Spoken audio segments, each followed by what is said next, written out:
dernière fois, dis Saint-Esprit, j'accueille ta présence. J'honore ta présence. Et j'aime ta présence. Saint-Esprit, que ta présence change ma vie à tout jamais. Que ta présence transforme ma vie aujourd'hui au nom de Jésus-Christ. Merci Seigneur. Père, nous te rendons grâce, nous te disons merci pour ce moment.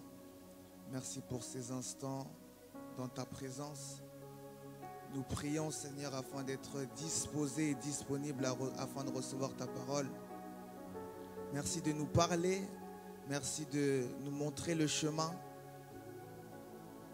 Merci de faire travailler ta parole dans nos cœurs. Merci pour ta présence, Esprit de Dieu. Merci, Père, pour la présence de tes anges en ce lieu. Que ton nom soit glorifié à jamais, que ton sang recouvre ce moment et que l'honneur et la gloire te soient rendus. Saint-Esprit, merci de oindre d'huile ma tête. Merci de m'accorder une fraîche onction. Et merci de me remplir et de remplir ma bouche afin de libérer ta parole, ta pensée et ton cœur.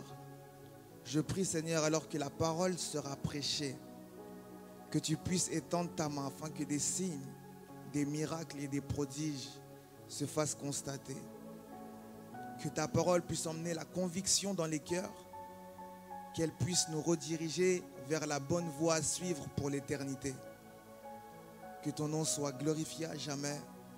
Je rends toute pensée captive à l'obéissance de Christ et j'annule les plans et les complots du diable par la puissance et l'autorité du nom de Jésus-Christ. Merci Seigneur parce que ton nom est sanctifié en ce lieu et ton règne est établi au nom de Jésus-Christ. Amen. Vous pouvez vous asseoir. Gloire à Dieu.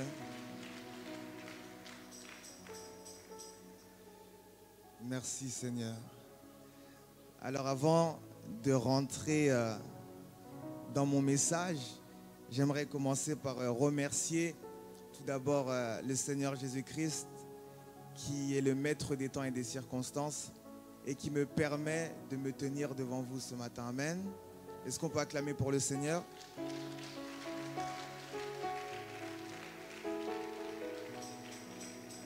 Gloire à Dieu. J'aimerais également remercier mon père spirituel, le pasteur Jacques Malouma, pour l'opportunité, la grâce qui me fait de me tenir devant vous. Et je prie que son Dieu soit avec moi ce matin. Amen. Je remercie également toute l'équipe des serviteurs qui sont toujours là pour me soutenir, m'accompagner, me conseiller. Et si je suis là devant vous, c'est aussi grâce à eux. Donc merci à vous, toute l'équipe des serviteurs et tous les ouvriers de l'église. Que Dieu vous bénisse.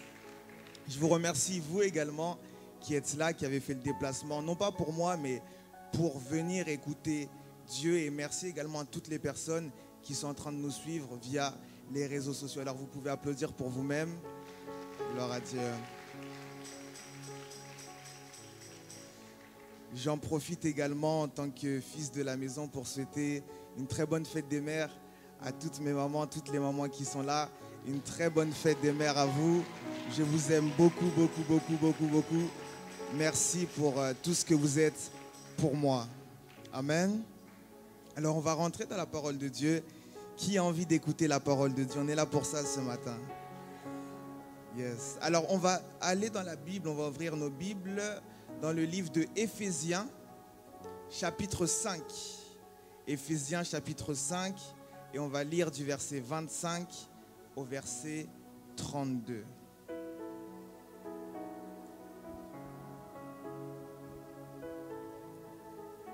Si on peut se lever pour honorer la parole de Dieu, s'il vous plaît.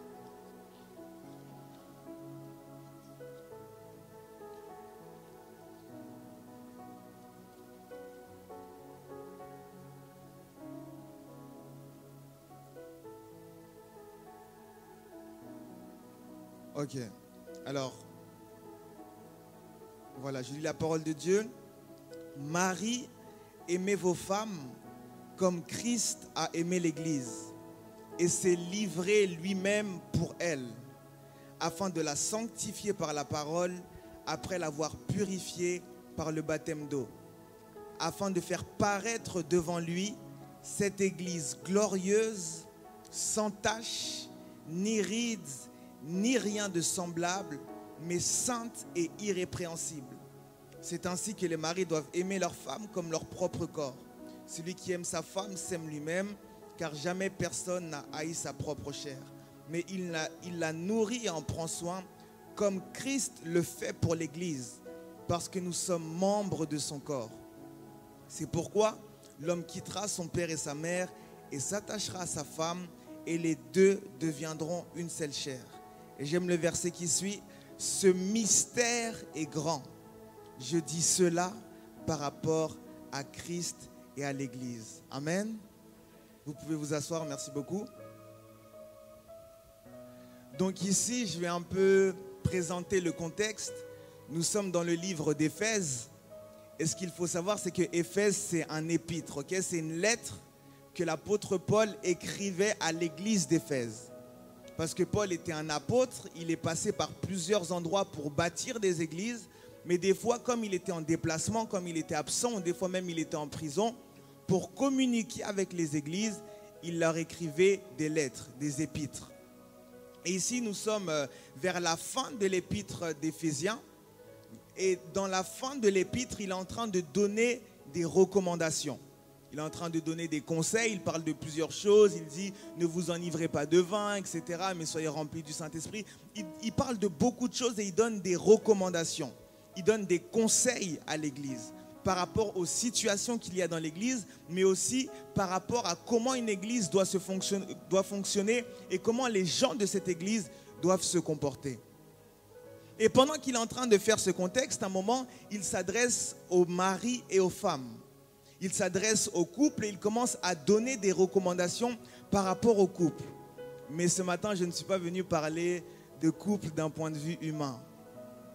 Parce que pendant qu'il est en train de parler du mari et de la femme, pendant qu'il est en train d'écrire, je crois qu'il y a comme une parenthèse qui s'ouvre, il y a comme une révélation qui lui vient et qu'il commence à détailler dans ce petit passage-là. Au début, il commence à parler des maris et des femmes d'un point de vue humain. Mais je pense qu'inspiré par l'Esprit de Dieu, alors qu'il était en train d'écrire ces choses, l'Esprit a mis la pensée de Christ et de l'Église. Et il a commencé à faire un parallèle entre le mari et la femme et Christ et l'Église. Et quand on comprend ça, on comprend en fait que l'Église a cette dimension d'épouse de Christ. Ça, c'est très important à savoir. L'Église a cette dimension d'épouse de Christ. Ici, nous sommes là, nous sommes à Parole de Grâce. Et nous le savons très bien, nous sommes en train de nous préparer pour l'enlèvement. Mais l'enlèvement en soi n'est pas juste un rendez-vous. L'enlèvement, en fait, ce sont les noces de l'agneau. Et il n'y a pas de noces s'il n'y a pas de mariage. Et il n'y a pas de mariage s'il n'y a pas d'époux et d'épouse. Voilà pourquoi l'Église doit comprendre que l'Église, en plus d'être l'assemblement des disciples, en plus d'être l'assemblement des frères et sœurs, nous avons cette dimension d'épouse. Et ce matin, je viens nous parler en tant qu'épouse de Christ, en tant qu'Église épouse, en tant qu'Église qui se prépare pour les noces de l'agneau. Et il va commencer à parler de l'épouse. Et quand j'ai vu ça, j'ai dit, mais en fait, l'apôtre Paul est vraiment révélé. Parce que quand on regarde Jésus, quand Jésus envoie les apôtres, il dit, allez dans toutes les nations, allez faire des disciples. Jésus envoie faire des disciples, mais en même temps, il parle de noces. Donc, on comprend que dans le processus, nous entrons dans la vie chrétienne en tant que disciples, mais nous devons finir en tant qu'épouse.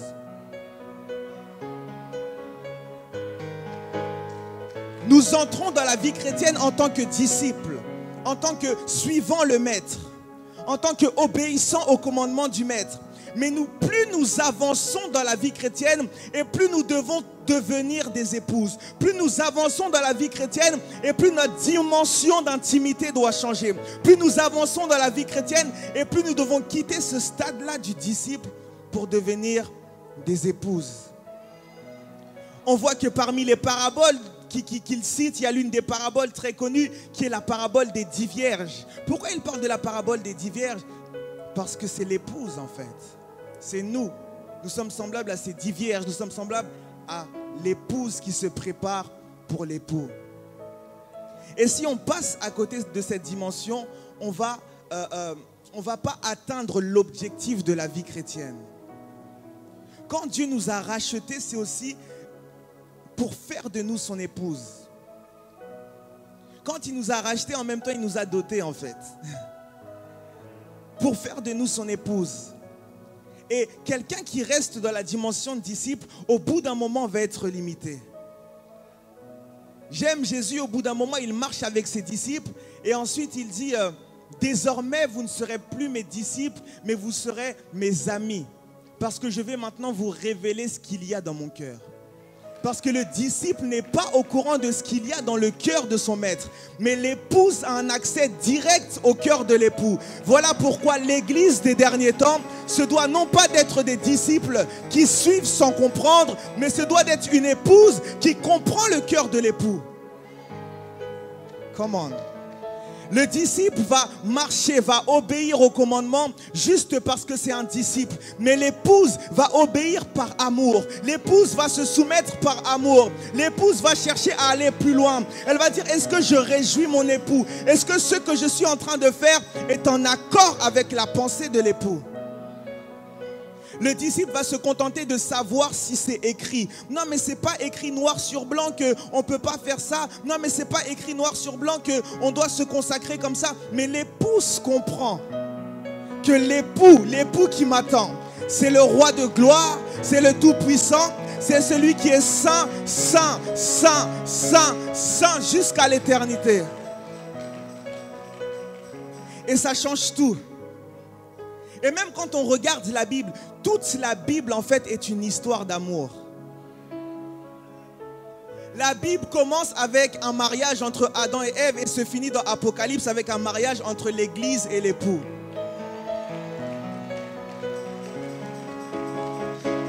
Parce qu'en fait, dans Genèse, dans le jardin, Adam et Ève étaient l'image de ce que Dieu voulait faire en fait entre l'église et Christ. Quand on regarde la configuration d'Adam et Ève, on comprend que c'est une image de l'Église et de Christ. Et même dans toute la Bible, quand on voit Isaac, quand on voit Abraham envoyer Eliezer pour aller chercher Rebecca, préparer Rebecca et l'emmener à Isaac, c'est l'image du Père qui envoie son esprit pour préparer l'épouse et l'emmener au fils. Toute la Bible parle de mariage. De Genèse à Apocalypse. Et ce que j'aime bien, c'est que Jésus, lui, est venu sur la terre comme le dernier Adam. Est-ce qu'on peut aller? Il est venu comme le dernier Adam. Et quand il vient sur la terre, il est le fils de l'homme, mais il est aussi le fils de Dieu. Et quand il marche, il a son parcours sur la terre, il fait beaucoup de choses. Mais il arrive un moment où il se dit que si je suis le dernier Adam, moi aussi, il me faut une épouse. Alors comment l'opération va se passer? La Bible dit en parlant d'Adam que quand l'épouse devait sortir d'Adam, Dieu fit plonger Adam dans un profond sommeil. Et à partir de là, il a pris de la côte d'Adam et il a formé Ève. Mais il y a quelque chose d'intéressant, c'est qu'un jour Jésus était à la croix. Et alors qu'il était à la croix, il rendit l'esprit. Mais sa mort n'était pas une vraie mort, en réalité elle était un sommeil. Mais pour aller plus loin, il y a quelque chose qui se passe. Les gardes arrivent devant Jésus. Et pendant qu'ils arrivent devant Jésus, ils ne savent pas quoi faire. Ils veulent lui briser les os, mais ils disent ces os ne doivent pas être brisés. Alors qu'est-ce que va faire le soldat? Il va prendre une lance et il va percer non pas sur la poitrine, non pas sur les jambes, mais il va percer sur la côte. Et alors qu'il était en train de percer sur la côte, il ne savait pas que l'église...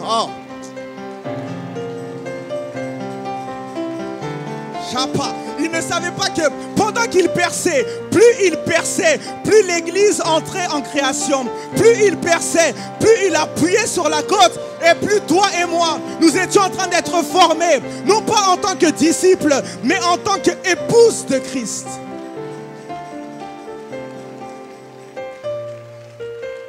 Nous sommes l'épouse de Christ. Et d'ailleurs, même une des expressions de la grâce c'est quoi? C'est une faveur imméritée. La grâce, c'est quoi? Ça te fait bénéficier de certaines choses dont tu n'as pas payé le prix. En fait, qu'est-ce qui s'est passé? Dieu est parti à la croix, il a remporté le combat pour toi et il te donne la victoire. Mais le seul moyen de profiter de la victoire, c'est d'être son épouse. Brigitte Macron, la femme du président, est-ce qu'elle a fait les élections? Est-ce qu'elle est partie faire la campagne? Est-ce qu'elle a fait les débats? Mais est-ce qu'elle est à l'Élysée? Est-ce qu'elle a le droit au chauffeur de l'Élysée? Est-ce qu'elle a le droit au garde du corps de l'Élysée? Est-ce qu'elle a le droit à la protection de l'Élysée? Pourquoi? Parce que le seul moyen pour elle de profiter, c'était de venir en tant qu'épouse. Même les ministres n'ont pas accès à ce dont le président a accès. Même les disciples de Christ n'ont pas accès. Mais quand tu rentres dans la dimension d'épouse, tu bénéficies totalement et pleinement de ce que Christ a fait pour toi à la croix. Est-ce que quelqu'un peut dire Amen?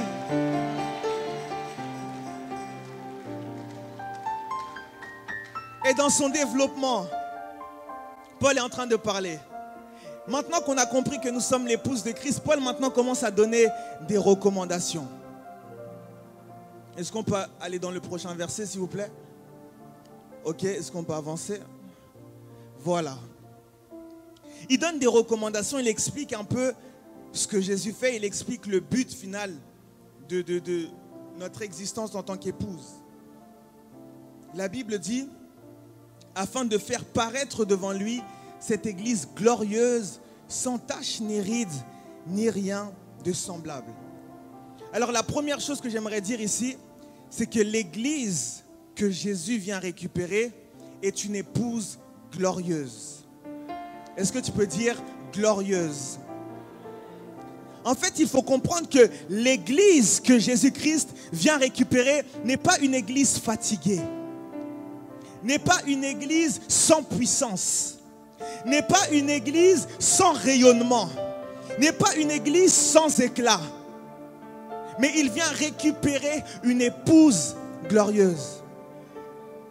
Des fois, je vois des gens qui sont fatigués, si je puis dire, de la vie sur la terre.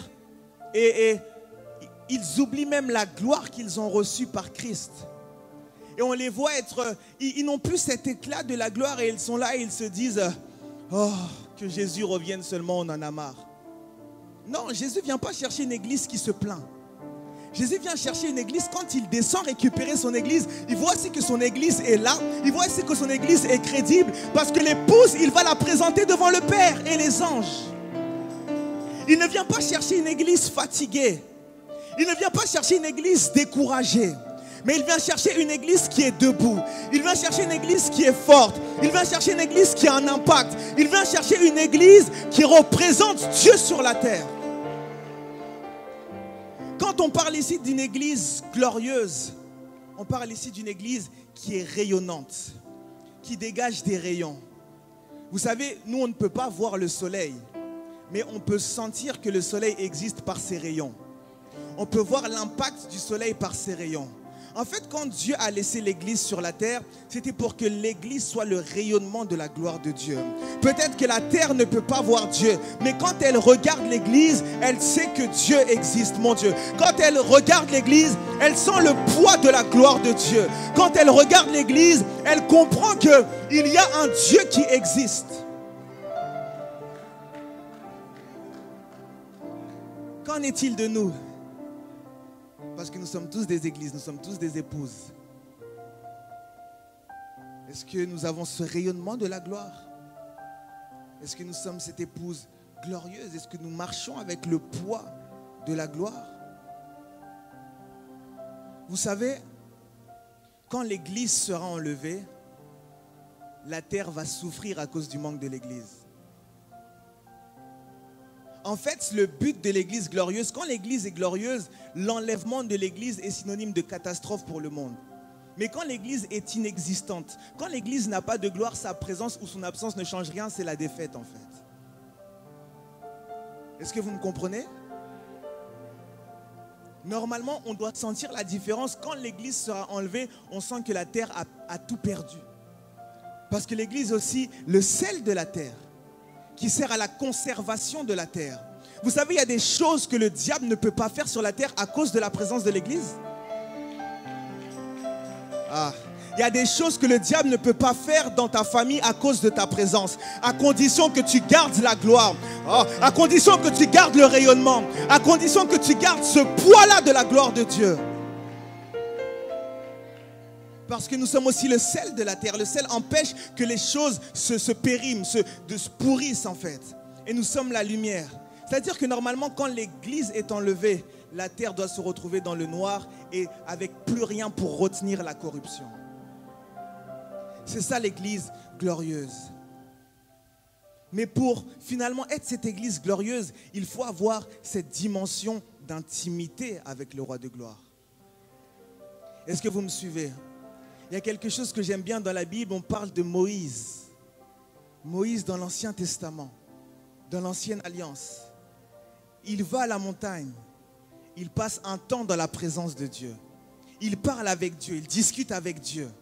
Ils échangent, ils se disent des choses. Quand il redescend, il ne se rend même pas compte que son visage est en train de rayonner. Il ne se rend même pas compte que son visage est en train de briller. Et les gens de l'extérieur lui disent, mais mets un voile, parce que ton visage irradie la gloire, parce que ton visage est en train de rayonner. Ton visage a cette dimension-là de gloire.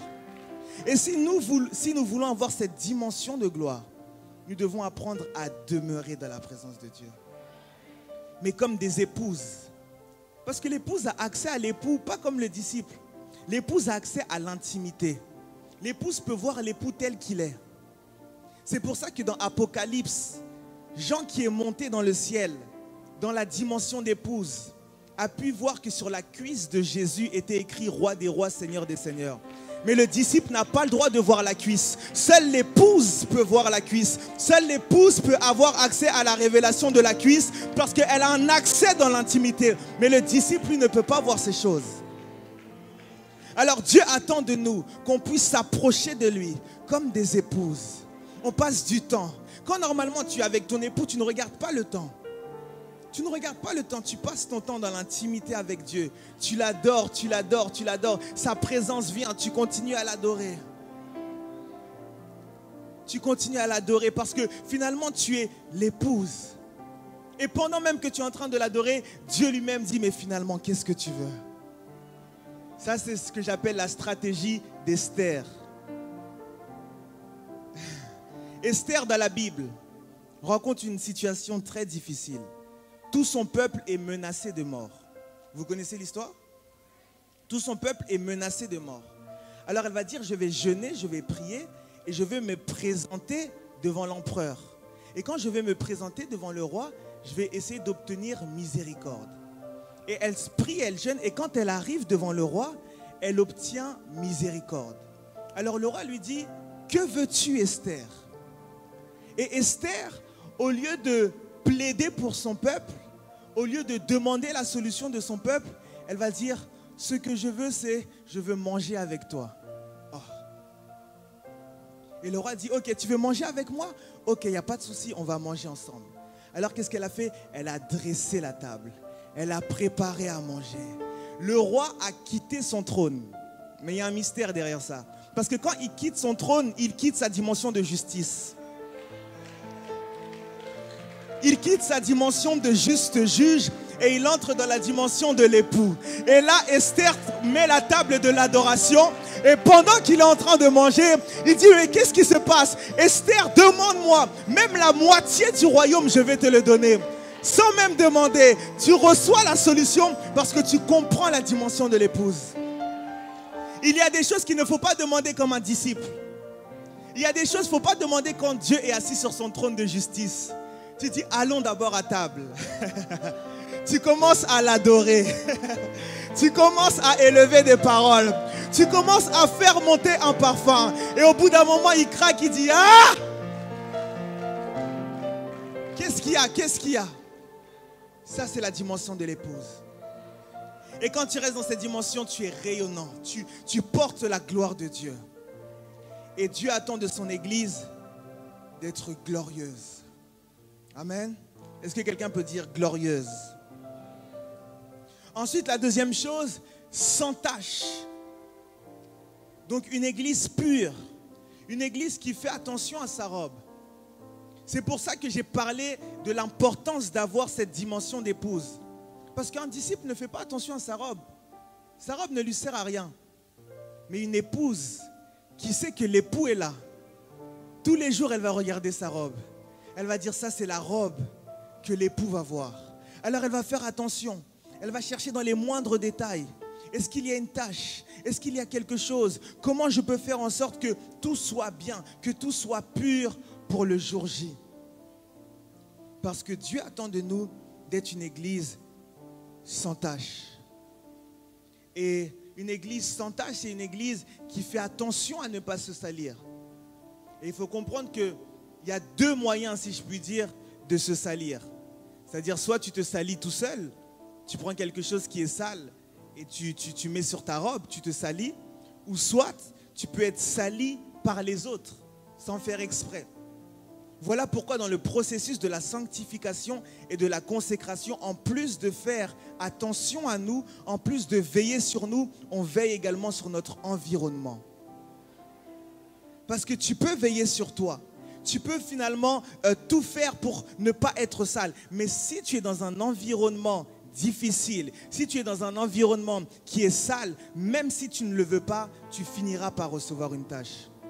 J'aimerais dire à quelqu'un, fais attention à toi, mais fais aussi attention à ton environnement. Fais aussi attention à qui tu écoutes, avec qui tu parles, avec qui tu échanges. Quand tu parles avec une personne une fois, tu vois que cette personne-là, la manière dont elle parle, ça risque de me salir. Prends tes distances, c'est pour ton bien. Imagine un peu une épouse venir devant son époux avec une robe qui est sale. Même nous ici, si on voit ça, on sera choqués. Et c'est la même chose.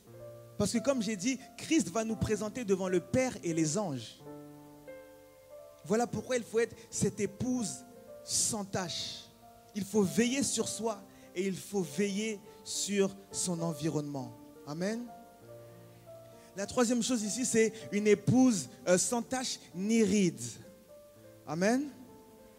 Généralement, quand on parle de la préparation de l'épouse, quand on parle de l'épouse qui doit se préparer, on parle de la sanctification. On dit que l'épouse doit faire attention à garder sa robe blanche, à ne pas avoir de taches, etc., etc.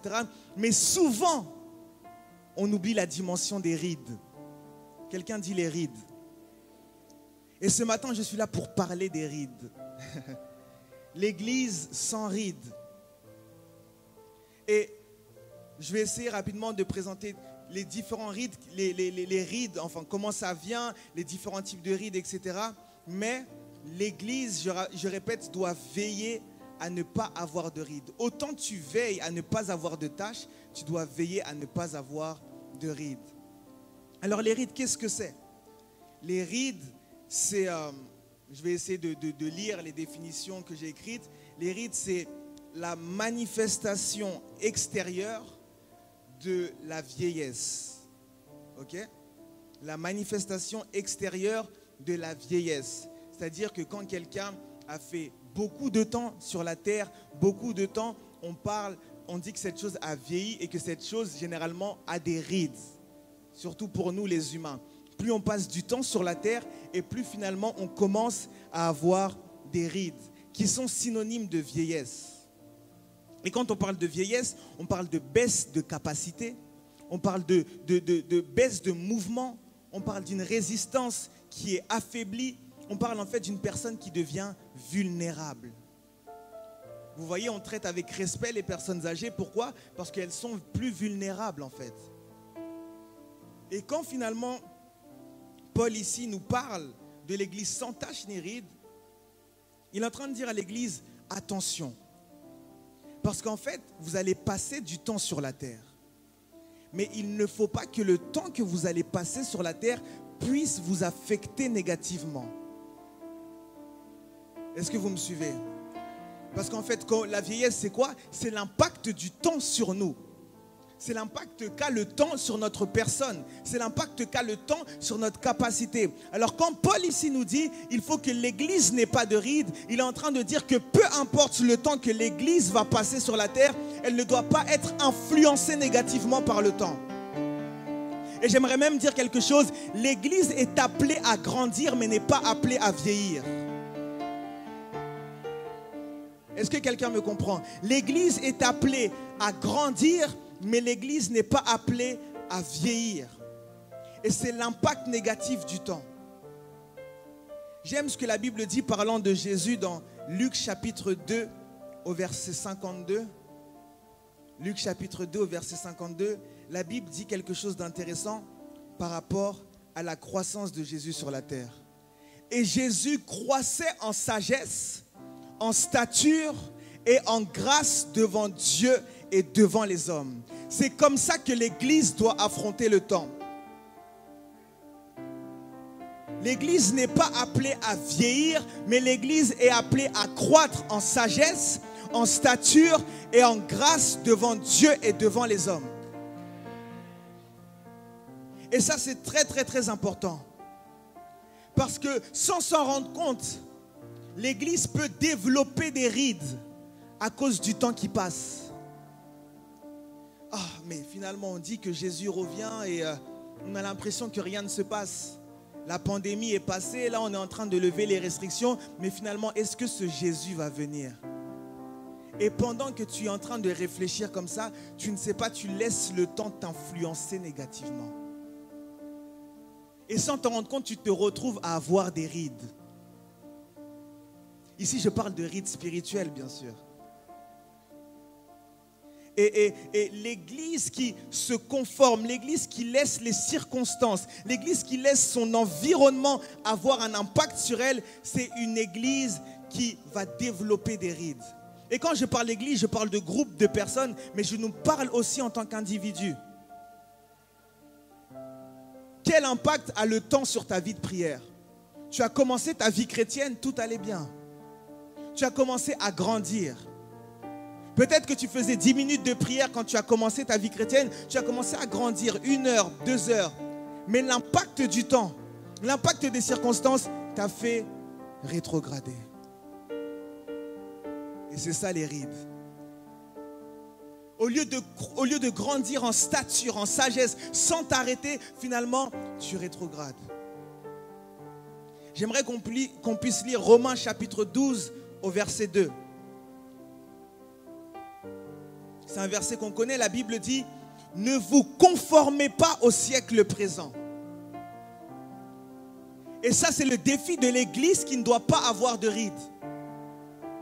Parce que des fois, on fait attention aux tâches, on fait attention à maintenir la robe blanche, mais sans s'en rendre compte, on devient des mamies en robe. Pourquoi? Parce qu'on se conforme, on laisse le temps, on laisse les événements avoir un impact sur nous. Et l'Église, au lieu de grandir, elle vieillit. Et quand j'ai dit l'Église vieillit, elle perd en capacité. Elle perd en force. Elle devient vulnérable. Moindre attaque, l'Église est secouée. C'est qu'elle a perdu sa vigueur. Et c'est qu'elle a développé des rides. Ici, on dit, ne vous conformez pas au siècle présent. Ne vous conformez pas au temps dans lequel on est en fait. Mais il dit, soyez transformés, comment? Par le renouvellement. C'est comme le rajeunissement. Le rajeunissement. Tu laisses le Saint-Esprit commencer à te renouveler. Quand les rides veulent avancer, tu laisses le Saint-Esprit te renouveler et te dire, par rapport à ce temps, il faut que tu puisses te comporter comme ça. Afin de discerner quelle est la volonté de Dieu. Ce qui est bon, ce qui est agréable et ce qui est parfait. Et j'aimerais nous dire quelque chose. L'Église, c'est sûr, est dans le temps. On n'est pas encore dans l'éternité, donc il y a des changements, etc. Mais dans tout ça, l'Église est appelée à s'adapter et pas à se conformer.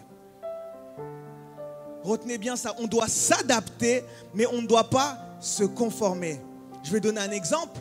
Aujourd'hui, on voit que partout, il y a la croissance des réseaux sociaux, etc. Il y a Internet, il y a les lives et tout et tout. Donc nous, qu'est-ce qu'on va faire en tant qu'Église? C'est qu'on va s'adapter, on va utiliser ça, mais on va garder la semence originale de Christ. On va utiliser les réseaux sociaux, on va s'adapter aux réseaux sociaux, mais on ne va pas se conformer aux réseaux sociaux. On ne va pas laisser la mentalité des réseaux sociaux venir s'installer à l'église. On ne va pas laisser la mentalité des likes, des commentaires, des blabla, des commérages, des rumeurs qu'on voit sur Facebook venir à l'église. Pourquoi? Parce qu'on ne se conforme pas au siècle présent, mais on s'adapte au siècle présent.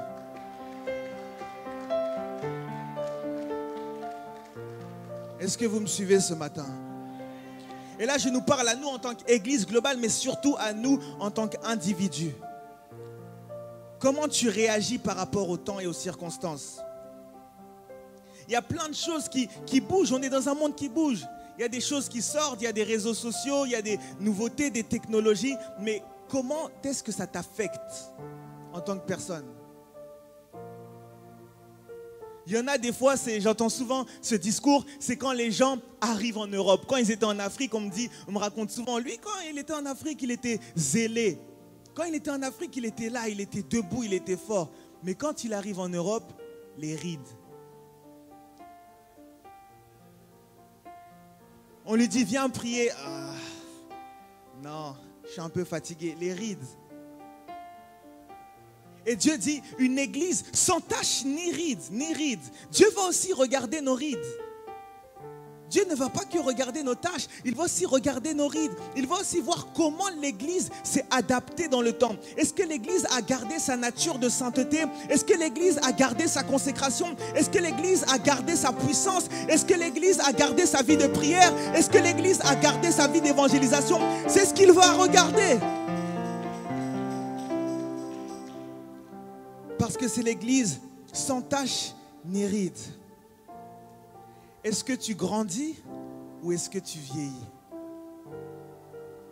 Quand on regarde l'évolution de l'homme d'un point de vue humain, on voit que l'homme, il y a une phrase qui dit que l'homme commence à 4 pattes et il finit sa vie à 3 pattes. Parce qu'on dit qu'il a 2 jambes et sa canne. Qu'est-ce que je veux dire par là? C'est que l'homme, on va dire, commence comme ça. Ensuite, il grandit. Et au bout d'un moment, on voit qu'il redescend, et il retourne à la poussière. Ça, c'est le parcours de l'humanité. Et quand on regarde bien, quand quelqu'un suit ce processus-là, quand la courbe recommence à descendre, on voit que cette personne-là, même si elle est avancée en âge, redevient entre guillemets comme un bébé. Des fois, je suis au téléphone avec ma maman, comme elle est aide-soignante, elle s'occupe des personnes âgées. Des fois, j'entends des gens crier comme ça. Je dis, mais qu'est-ce qui se passe? On a l'impression qu'on est à la maternelle. Mais en fait, on est à l'endroit où il y a les personnes âgées. Et quand l'église vieillit, quand l'église a des rides, l'église, on va dire, fait 5 ans, mais garde un comportement de bébé. Le bébé, il a besoin d'être assisté. Le bébé, il a besoin d'être encouragé. Le bébé, il a besoin d'être nourri. Le bébé, on doit lui changer sa couche. Et même, il y a certaines personnes âgées qui ont le même régime. On doit les faire manger, on doit les laver, on doit changer leur couche. Et quand l'église vieillit, l'église, en fait, prend en âge, mais redevient bébé spirituel. C'est-à-dire qu'on voit une personne, ça fait peut-être 15 ans qu'elle est dans la foi. Mais il faut recommencer à l'encourager, à lui faire un suivi pour que cette personne vienne à l'église. Ça, ce sont les rides.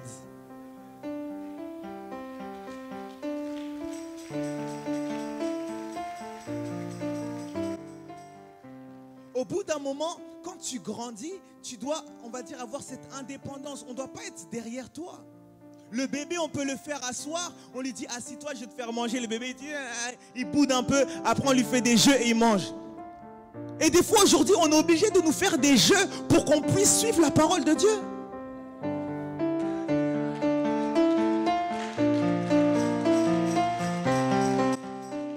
Ce sont les rides. On est obligé d'organiser une conférence pour que les gens viennent à l'église. Ce sont les rides. On est obligé de faire des blagues, de sauter, de faire des galipettes pour que les gens écoutent la parole. En fait, ces personnes-là sont soit des bébés, soit des mémés.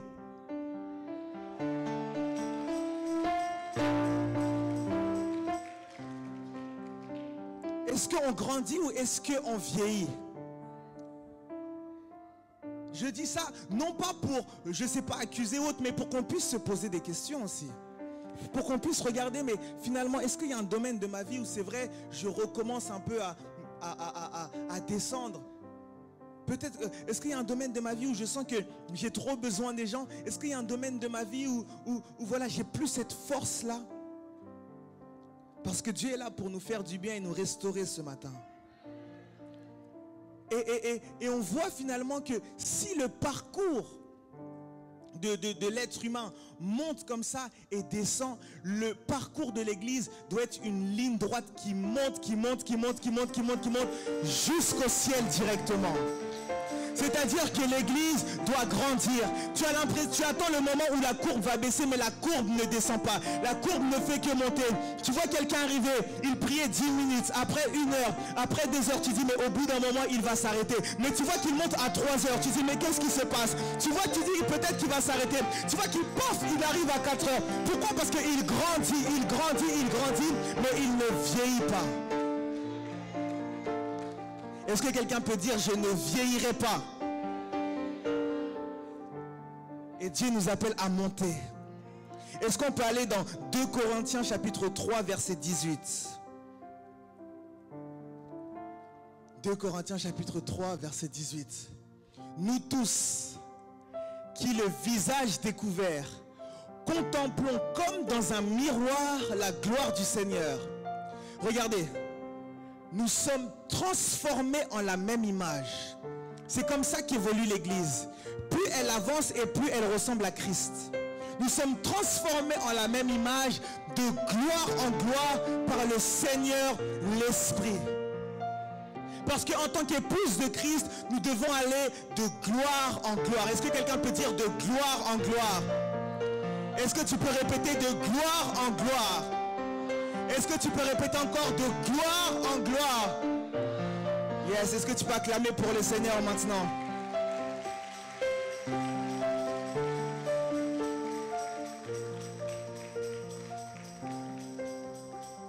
Et ici, toujours dans les rides,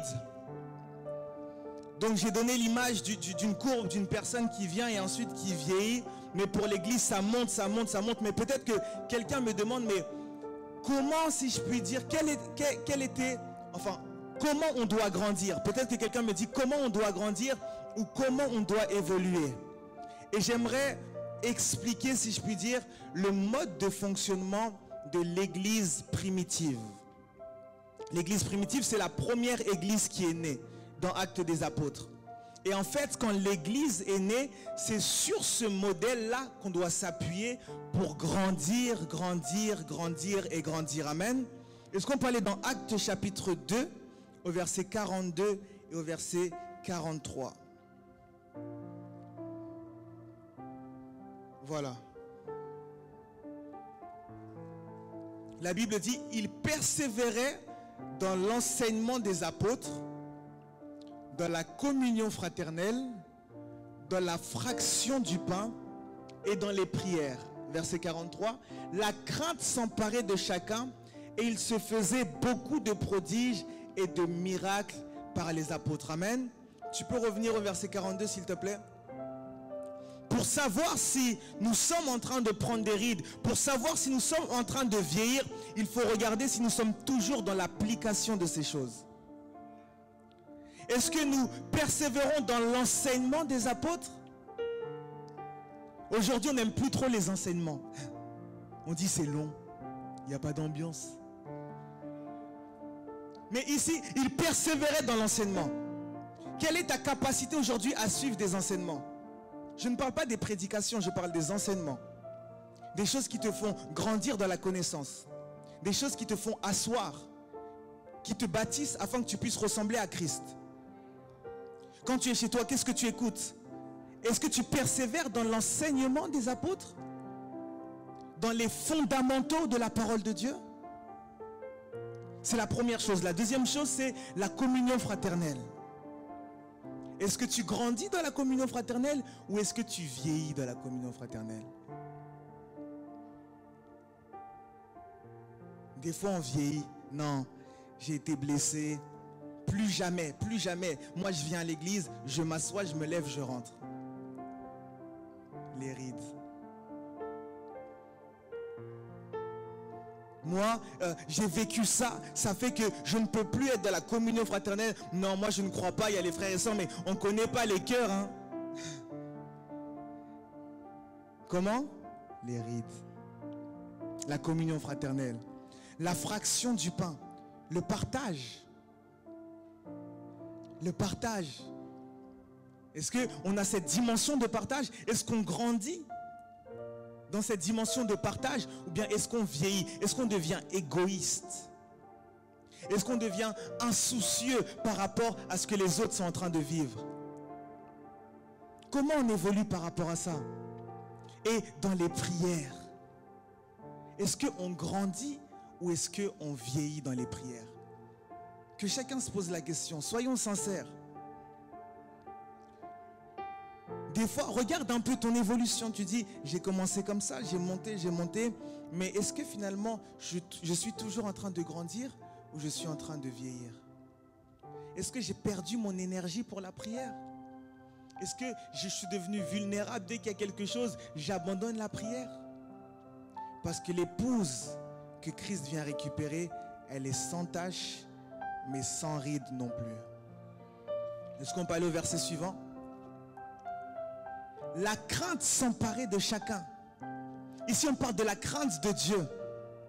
Comment évolue ta crainte de Dieu avec le temps? Malheureusement, il y a quelque chose qui se fait, c'est que des fois, on s'habitue à Dieu. Même les anges qui sont au ciel ne s'habituent pas à sa sainteté, mais nous, on s'habitue à Dieu. La crainte s'emparait, ils étaient là, ils étaient tous ensemble dans l'amour, dans la communion fraternelle, mais il y avait cette crainte respectueuse de Dieu. Où est la crainte de Dieu? Est-ce que le temps n'a pas eu un impact sur la crainte de Dieu? J'aimerais dire à quelqu'un, ne crains pas Dieu par rapport à comment les autres craignent Dieu. Crains Dieu par rapport à la révélation de la sainteté que tu as de Dieu. Parce que les gens vont dire, comme lui, lui fait des dégâts, comme lui peut-être tous les jours il vole, moi je vais voler une fois par an, c'est rien à côté de lui. Oui, c'est rien à côté de lui, mais c'est beaucoup devant Dieu. Ta crainte de Dieu ne doit pas être conditionnée à la crainte de Dieu des autres. Ta crainte de Dieu, c'est ta crainte de Dieu selon ce que l'Esprit te révèle du Dieu que tu dois craindre.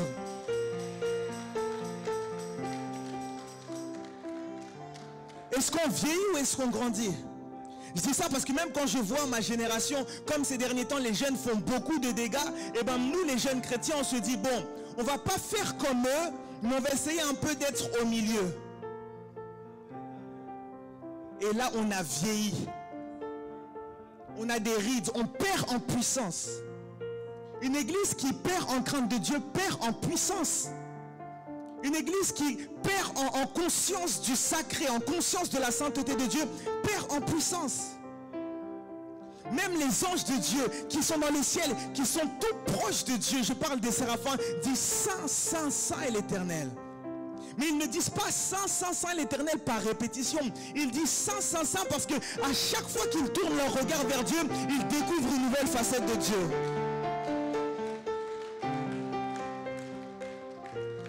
Et ensuite, il se faisait beaucoup de prodiges. C'est ça. Quand la crainte s'empare des gens, il se fait beaucoup de prodiges et de miracles. Où en sommes-nous avec les prodiges et les miracles? Et là, je parle de nous-mêmes en tant qu'Église. Et chacun en tant qu'individu. Ton fils a mal à la tête, qu'est-ce que tu fais?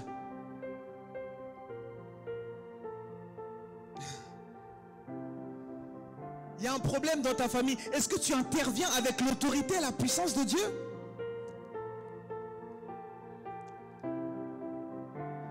Il y a un cas compliqué, ton fils a des migraines. Au lieu de prier, de lui imposer les mains pour qu'il soit guéri, tu pries pour le Doliprane. Seigneur, que le Doliprane qu'il va prendre puisse le guérir au nom de Jésus. Amen. Mais impose-lui les mains.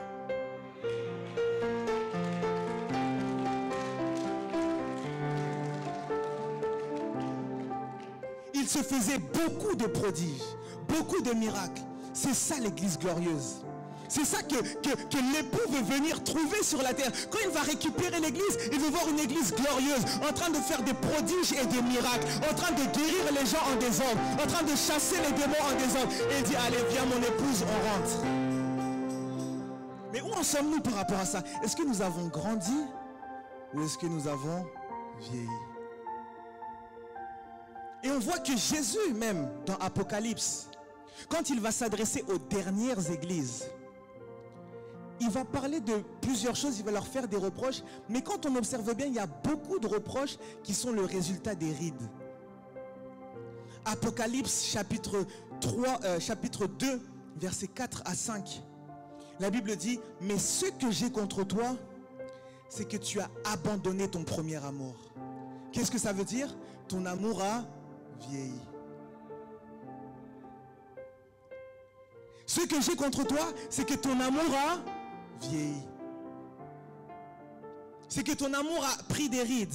Et il va dire, souviens-toi donc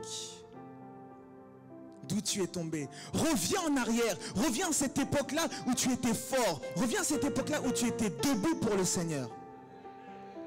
Parce que ton amour a vieilli.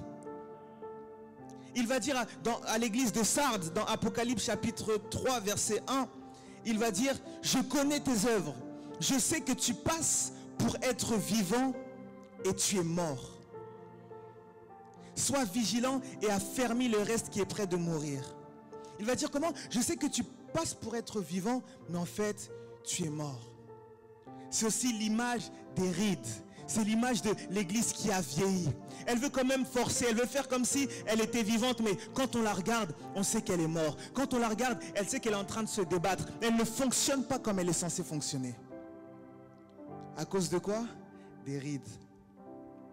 Et il va dire quelque chose à l'église de Laodicée. Il va dire dans Apocalypse 3, versets 15 à 16, il va dire, je connais tes œuvres. Je sais que tu es ni froid, ni bouillant. Et il va dire, j'aurais aimé que tu puisses être bouillant. Mais le problème de cette église, c'est qu'elle était tiède. Alors, comment quelque chose devient tiède? Quelque chose devient tiède, soit tu prends de l'eau froide et de l'eau chaude et tu mélanges, ou soit tu prends de l'eau chaude et avec le temps, elle devient tiède. Et c'est l'impact des rides. L'église était devenue tiède. Et il dit, mais j'aurais aimé que tu sois bouillant. Il n'a pas dit j'aurais aimé que tu sois chaud. Parce qu'il sait que quelque chose qui est chaud peut se refroidir. Mais quelque chose de bouillant ne peut pas se refroidir. Pourquoi? Parce que pour que quelque chose soit en train de bouillir, il faut qu'il y ait une source de feu à côté. C'est-à-dire quand il dit j'aurais aimé que tu sois bouillant, il dit en fait ce que je veux, c'est que tu restes en contact avec le feu de ma sainteté, que tu restes en contact avec le feu de ma gloire, que tu restes en contact avec le feu de ma présence. Et là tu es bouillant, là tu es en mouvement, là tu es en action. Parce que quelque chose qui est en train de bouillir, c'est quelque chose qui bouge, c'est quelque chose qui saute, c'est quelque chose qui fait des gestes, c'est quelque chose qui est en mouvement. Dieu veut voir une église bouillante. Dieu veut voir une église debout. Dieu ne veut pas voir une église avec des rides. Dieu ne veut pas voir une église fatiguée. Dieu ne veut pas voir une église sans la puissance de Dieu. Mais il veut voir une église bouillante, en contact avec le feu, qui ne fait que grandir, grandir, grandir, grandir, grandir, sans avoir de rides, sans avoir de tâches, sans être vulnérable. Dieu cherche cette église.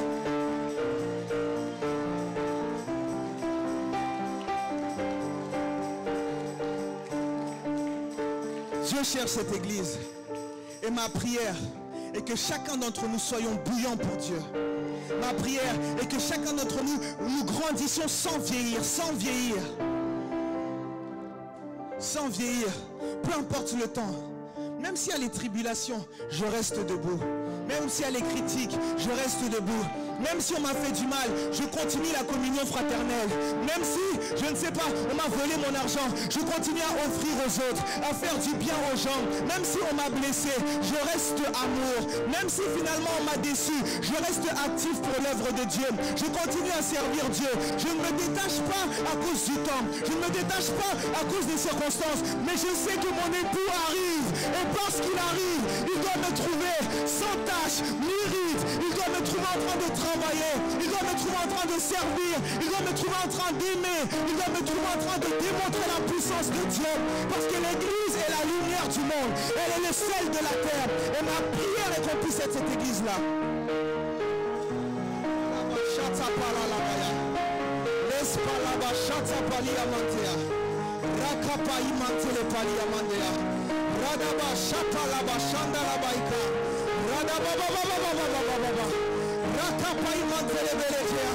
Je refuse d'avoir des rides.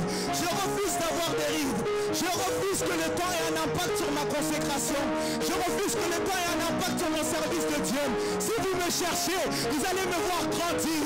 Vous allez me voir monter de gloire en gloire jusqu'à atteindre le ciel, jusqu'à être enlevé. Comme Enoch. Enoch marcha avec Dieu. Il n'a pas vieilli. Il a grandi.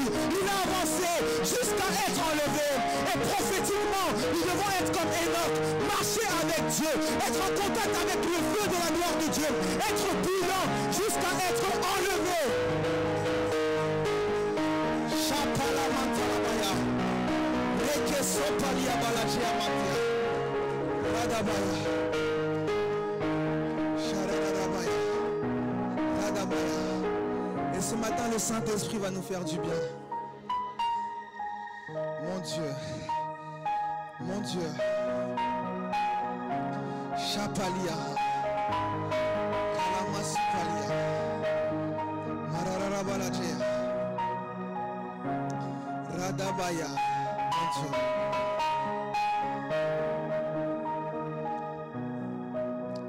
Chapalia. Rararabalajea. Ratapalia. Lève-toi juste 30 secondes. Commence à prier. Dis, Seigneur, je refuse les rides. Seigneur, je regrette. Prends juste 30 secondes. Prends juste 30 secondes. Chapa. Rarabashia. Lekestopalia mantea. Ralabashopala. Restopalia kamandea. Radabarabaraje. Resetepeliaka. Rakia mandeleveriche. Cette église sera une église sans rite. Cette église sera une église debout. Jésus viendra la chercher debout. Debout dans l'évangélisation. Debout dans le salut des âmes. Debout dans le service pour Dieu. Jésus trouvera cette église debout, ayant tenu ferme, sans les rides, sans l'impact du temps. Au nom de Jésus-Christ. Au nom de Jésus-Christ. Chapradabaha Sentepelia. Alalabashia Mandea. Radabaikazople.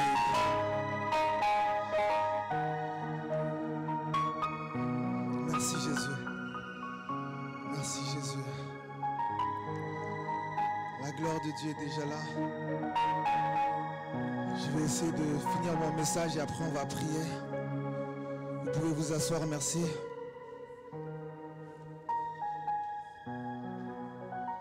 Soyez conscients que la présence de Dieu est là parce qu'il veut faire un travail. Comme j'ai dit, le message n'est pas pour critiquer ou autre, mais c'est pour qu'on puisse se poser les bonnes questions et qu'on n'oublie pas ces détails en fait. Ce serait dommage de se présenter devant Christ avec une robe toute blanche mais avec des rides.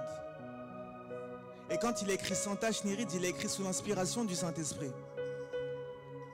Et premièrement, donc j'ai parlé des rides qui viennent de la vieillesse. Mais il y a un autre type de rides que j'aimerais aborder. C'est ce qu'on appelle les rides mécaniques. Les rides mécaniques, c'est quoi? Ce sont les rides d'expression. Quelqu'un connaît les rides d'expression? C'est quand par exemple tu fais tout le temps le même geste et à force de faire le même geste, il y a comme des rides qui commencent à venir. Ce sont les rides d'expression. C'est pour ça que vous pouvez voir même un enfant avoir des rides, mais c'est parce qu'il fait tout le temps la même expression et le muscle finalement trace et ça devient une ride. Et en fait ces rides-là, elles viennent quand on a l'habitude de faire tout le temps le même mouvement.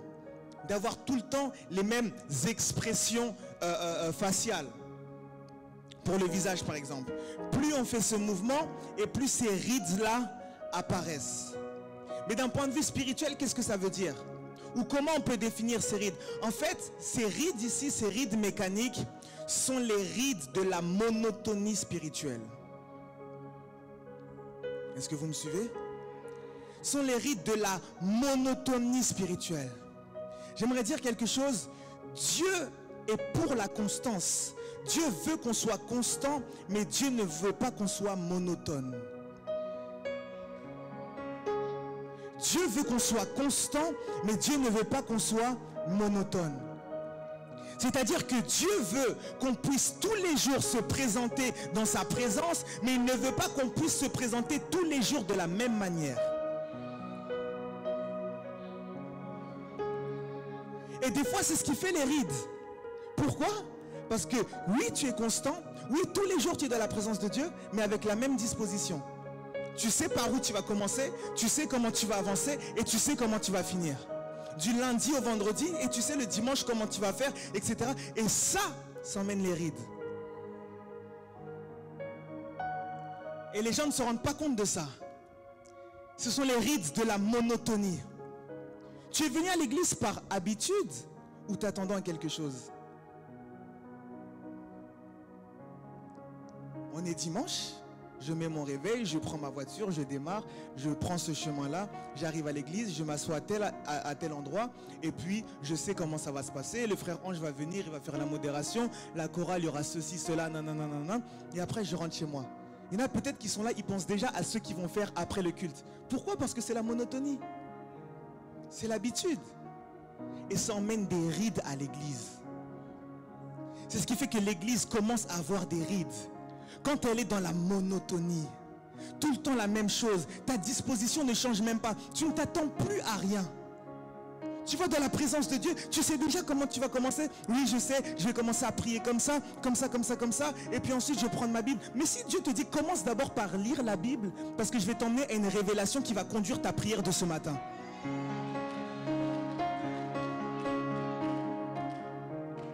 Comment tu vas faire si tu as les rides de la monotonie? Si tu es là, tu viens par exemple, tu viens à l'église, tu sais tu vas t'asseoir, tu t'assois, tu sais tu croises tes jambes comme ça et tu passes tout le culte. Et si Dieu te dit, mais viens devant, viens prier ici parce que j'ai envoyé un ange pour toi.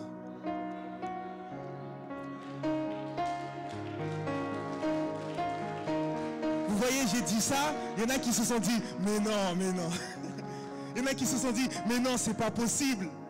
Pourquoi? La monotonie. On ne s'attend plus à rien. Et quand tu ne t'attends plus à rien, Dieu aussi ne te montre plus rien. Pourtant, j'ai dit tout à l'heure que les séraphins, à chaque seconde, découvrent une nouvelle facette de Dieu.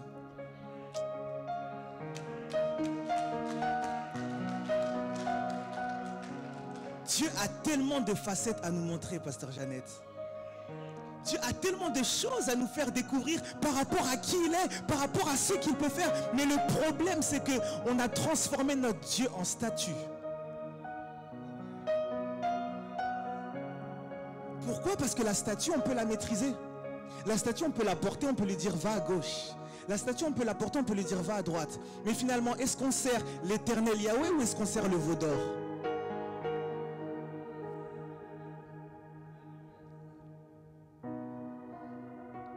Et ça, ce sont les rides de la monotonie. C'est quand tu commences à faire les choses par automatisme, sans même la révélation. Tu perds la révélation. Tu t'habitues à la présence de Dieu. Tu sais que non, avec Dieu, c'est comme ça, comme ça, comme ça. Avec Dieu, je peux faire ça, ça, ça, ça, ça. Non, peut-être que tu es au niveau 1 et il veut t'emmener au niveau 2. Mais si tu t'habitues, si tu es trop à l'aise avec le niveau 1, il va te laisser là. Le problème avec le peuple d'Israël, c'est qu'ils étaient trop à l'aise avec la vallée. Mais Moïse, lui, était prêt à franchir la montagne. Il était prêt à monter. Il était prêt à gravir les échelons parce qu'il sait qu'avec Dieu, c'est de gloire en gloire. Il sait que pour s'approcher de Dieu, il faut prendre de la hauteur. Dieu, on ne le cherche pas comme ça. Mais Dieu, on le cherche comme ça, en montant. En montant. Et là, il faut changer son regard. Là, il ne faut pas être monotone. Parce que tu peux être comme ça et être monotone, il n'y a pas de problème. Mais pour monter, il ne faut pas être monotone. Il faut être disposé pour voir comment il bouge. En fait, il faut être sous la nuée.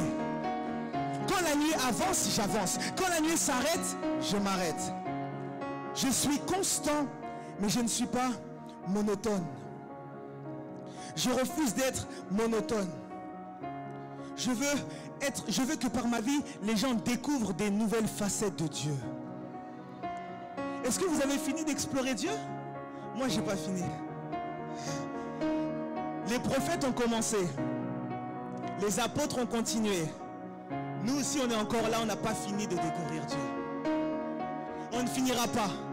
Même Jean a écrit, en parlant du passage de Jésus sur la terre, il a dit, mais si on écrivait tout ce que Jésus avait fait, on n'aurait pas assez de place pour écrire dans un livre. Et là, on parle juste de son passage sur la terre. Qu'en est-il de son règne dans les cieux? Qu'en est-il de sa position dans l'éternité? Qu'en est-il... Oh, chapa, la kamiandeva.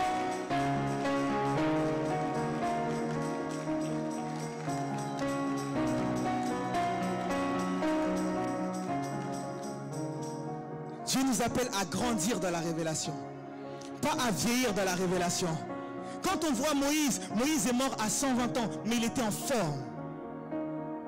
Il était en forme. Même quand il est parti délivrer le peuple d'Israël, il avait 80 ans. Mais comme il avait rencontré le buisson, comme il avait rencontré le buisson, j'aimerais vous expliquer quelque chose. Vous savez pourquoi il n'a pas vieilli? Parce qu'il a rencontré le buisson. Et l'image du buisson, c'est quoi? C'est un feu qui prend le buisson, mais le buisson ne se consume pas. C'est-à-dire que le feu est comme bloqué par le temps et empêche finalement sa propagation sur le buisson. J'essaie d'expliquer. Quand il voit le buisson, normalement le feu, avec l'impact du temps, doit consumer le buisson. Mais lui, il voit un buisson qui brûle, mais l'impact du temps n'a aucun effet sur ce buisson-là. Il se rend compte qu'il est devant El Olam, le Dieu de l'éternité. Et à cause de cette révélation-là, du Dieu qu'on appelle éternel Yahweh, il retrouve à manifester la vie Zoé de Dieu par sa vie. Et Dieu nous appelle à rencontrer le buisson ardent. Parce que quand tu rencontres le buisson ardent, la nature de l'éternité s'attache à toi. La vie Zoé de Dieu s'attache à toi. Et toi aussi tu deviens un buisson ardent. Quand on pense que le feu va s'éteindre, le feu ne s'éteint pas. Le feu me consume, mais le feu ne s'éteint pas. Alors je reste un buisson ardent et j'impacte la vie des autres. C'est d'ailleurs pour ça qu'à la chambre haute, la Bible dit, des langues semblables à des langues de feu se sont posées sur eux. Et en fait, à partir de là, ils ont été embrasés par la puissance. Et depuis ce jour-là, ils n'ont jamais vieilli. Ils ont continué à travailler jusqu'à mourir. Jusqu'à mourir à cause de ce feu-là. Et nous avons besoin de ce feu-là. J'aime les actes des apôtres parce que c'est un peu une image. C'est un peu une image, c'est un peu l'image selon laquelle on doit marcher en fait. J'aime quelqu'un qu'on appelle Étienne, même pas pasteur, même pas évangéliste, il est juste diacre. Il arrive dans un endroit, il voit que les gens n'ont pas écouté Christ, il dit bon, je vais commencer à prêcher. Il commence à prêcher, il commence à démontrer les choses, il commence à enseigner dans la profondeur. Toi aussi tu peux enseigner, toi aussi tu peux prêcher à ta famille, à tes frères et sœurs, tu peux apporter la bonne nouvelle. Il a commencé à faire des miracles extraordinaires. Et à partir de là, les pharisiens se sont levés et ils ont commencé à l'attaquer.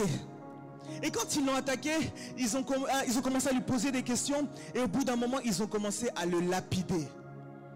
Ils ont commencé à lui jeter des pierres, des grosses pierres. J'imagine un peu ça devait faire très mal. Mais c'est incroyable comment Étienne a réagi. Oh my God. Au lieu de voir les pierres, Étienne s'arrête et dit, oh my God, je vois le ciel ouvert et le Fils de Dieu debout à la droite du Père. Au lieu de regarder les pierres qu'on lui jetait, lui il voyait, oh my God, my God, my God. Je prie qu'on soit cette église-là. Au lieu de voir les pierres qu'on nous envoie, au lieu de voir les critiques que tu reçois, au lieu de voir les attaques du diable, toi tu vois le ciel ouvert, tu vois le Fils de l'homme debout à la droite du Père. J'aimerais que nous soyons cette église-là avec le focus du ciel, embrasé pour Dieu.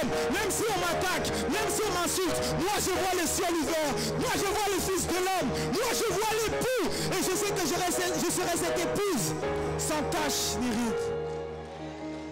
Rakapalia mandalavaha, les sopra à la balaje, les stopalia amandelevea, radadadadadadabaya, les glastopa ilavaha la sea, radabaya shiandalabaya. Yes. Et j'ai une bonne nouvelle pour l'église. J'ai dit j'ai une bonne nouvelle pour l'église. J'ai dit que le modèle était l'église primitive. Mais nous sommes l'église finitive. Nous sommes l'église de la fin des temps. Nous sommes l'église de la fin des temps. Et Agé a dit dans sa parole, prophétiquement, il a dit la gloire de la dernière maison, mon Dieu, à qui je parle ce matin, la gloire de la dernière maison sera plus puissante, sera plus glorieuse, sera plus Chapala Mandela. Et nous sommes dans ce temps-là. Il ne s'agit pas d'avoir des rites, il s'agit d'avoir la gloire de la deuxième maison. Il s'agit d'avoir la gloire du deuxième temple. Il s'agit d'avoir la gloire finale. Jésus vient récupérer une église glorieuse. Jésus vient récupérer une église consacrée. Jésus vient récupérer une église qui travaille dans les signes, les prodiges et les miracles. Jésus vient récupérer une église qui sait que c'est une épouse. Est-ce que tu peux acclamer le Seigneur? Shapala, Raka, Masopra, Ileveleje. Yararabaya.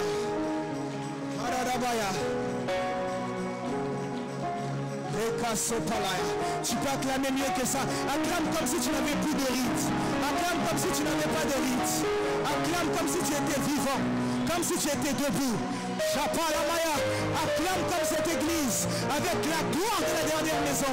Acclame, acclame, acclame, acclame, acclame. Chapalamaya.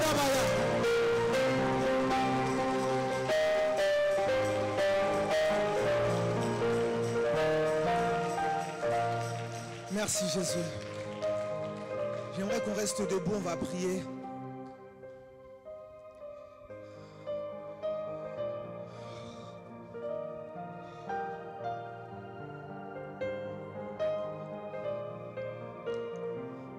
J'aimerais faire un premier appel pour ces gens-là. Ils ont écouté la parole. Ils ont dit: c'est vrai, Dieu m'a parlé. Et quand je regarde ma vie, j'ai l'impression qu'il y a des rides. Si c'est ton cas, tu peux juste venir devant. On va prier ensemble. Shalom.